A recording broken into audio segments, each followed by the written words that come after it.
Alright, so I got all the primary colors down. Now we're going to go to panel lining. I have a clear coat, put that on after I did the colors.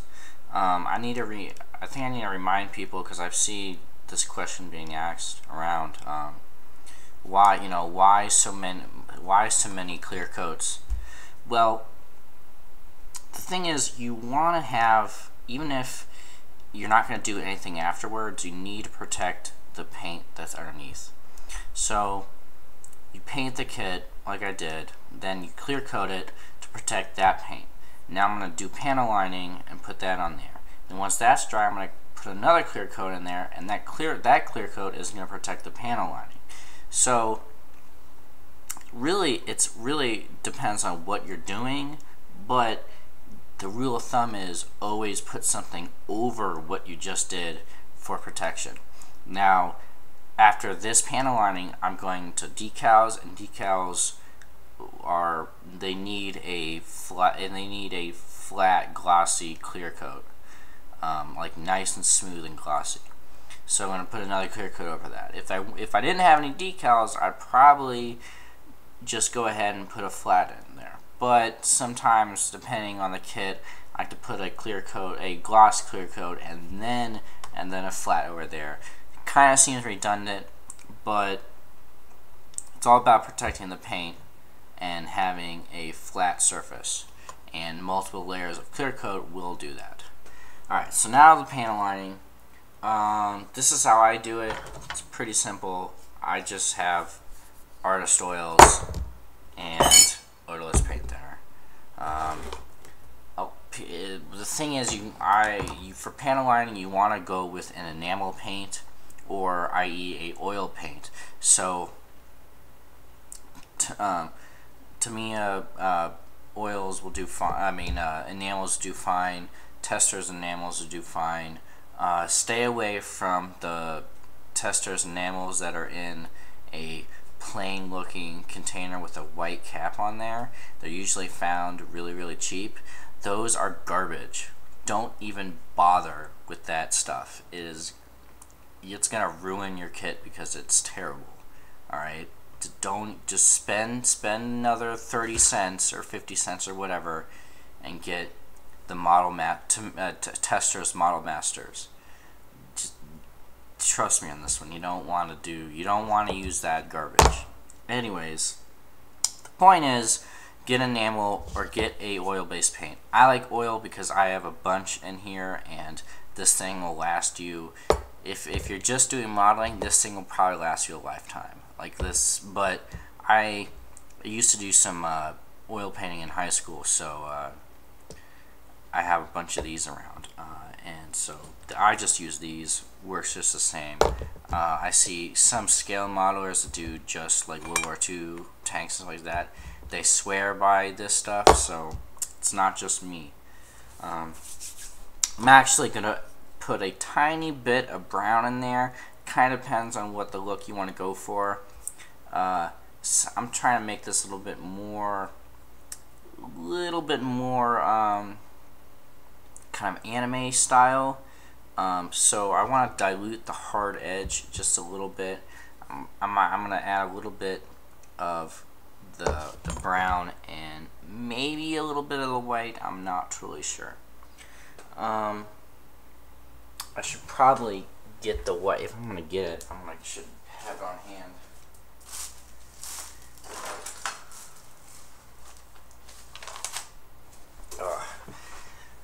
Now this is a lot of paint. This is like, I think this is like 15 bucks or something. This is almost 7 fluid ounces, or 200 milliliters for people that use a system of measure that's not stupid.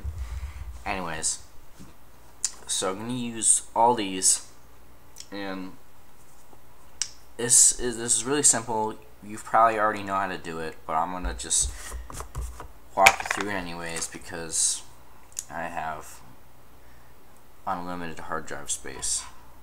Not really. Just going to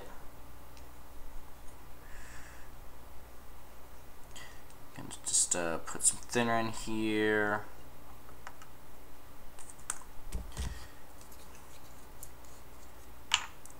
goal is to not have your tools everywhere like I do, and then you put something where it's not supposed to be, and then you can never find it ever again. Oh well, this will work fine.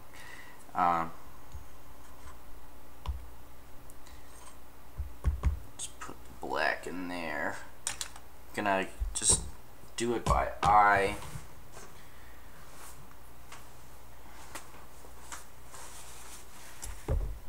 Try to keep your if you have what I have, a cutting mat that has the grids on there, always try not to take those off because paint will eat that up.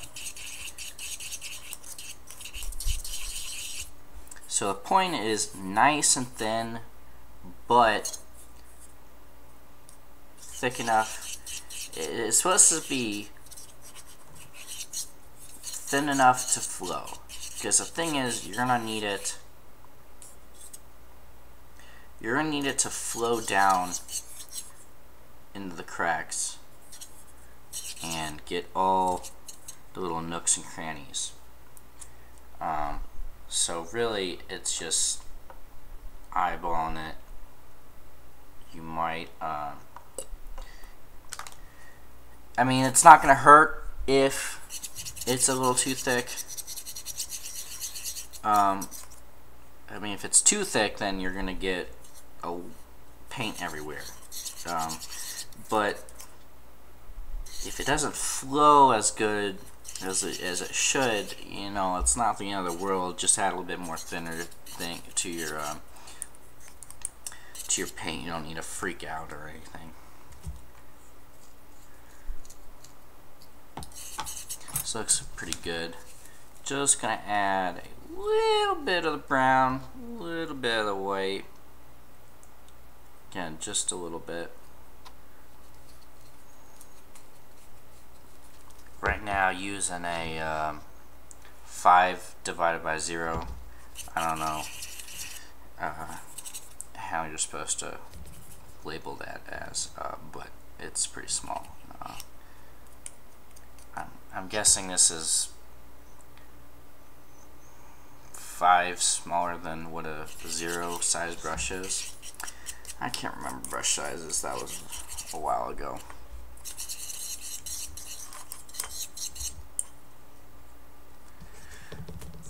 Then a little bit of white to, what I'm trying to do is soften the black, because it's going to get pretty hard, even though if I even though I am going to flat coat it pretty heavily, still I'm trying to get it to pop, but not.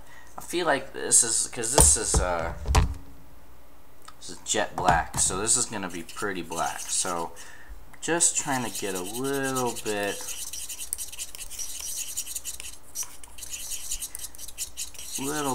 to let's see, Arnie put a little too much white in that. That's okay. I'm gonna need a lot for this kit anyway, so it's not a big deal. Just get a little bit more.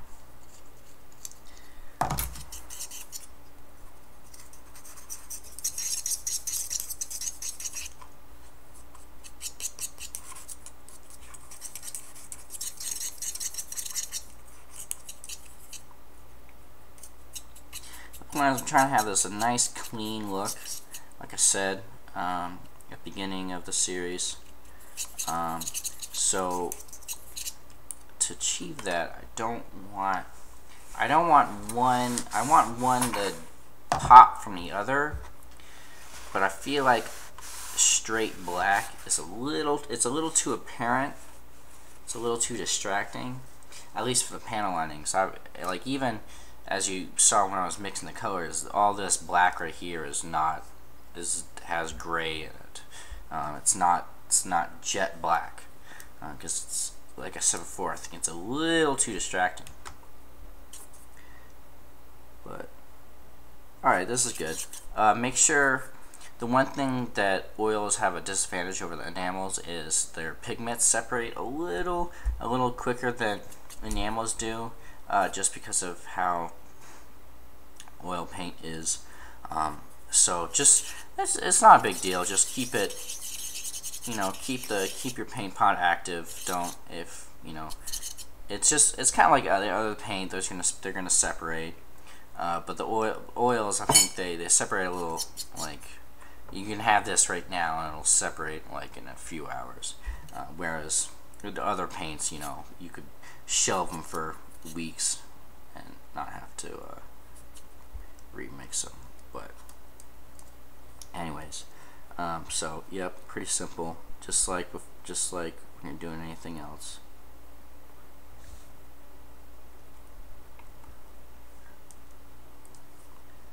Just put it in. Let me get a zoom in here.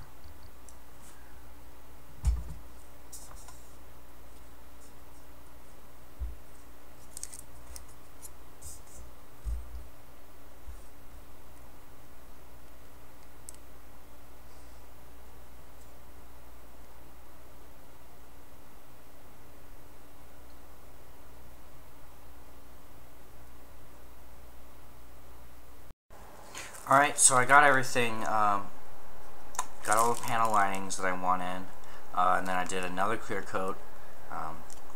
So now I'm going to get started on the decals, and like I said in the beginning of this series, got these decals from SamuelDecal.com. I've been using him for years now. He's great, fast turnaround. He does custom stuff too, which is great. I mean, you can give him artwork and he'll print it. That's what I meant. Anyways, so yeah, so got a decal sheet from him. Some people don't like the style that he goes for, and the kind of the style that he thinks that you want for it. In terms of what I'm trying to say is he gives you a lot of little decals, and you're supposed to load up your kit with it. Some people don't like it. That's personal. The good thing about him though is they're pretty cheap. Like, this was like less than, I don't know, I think this is like $4. So you can use as many as you want on here. I'm probably gonna start using a little more than I usually do, but I think it's gonna be fun. So nothing pretty out of the ordinary on this. I mean, the only thing in here is he does the gray decals as silver, and that's so if you coat the model in gloss, it's gonna have a silvery sheen to it, whereas if you do it in flat, it's gonna be gray. So that's the ones on the bottom here. And I'm just gonna start going away at it. My planning right now is, usually I like to plan out, but I've seen there's enough examples online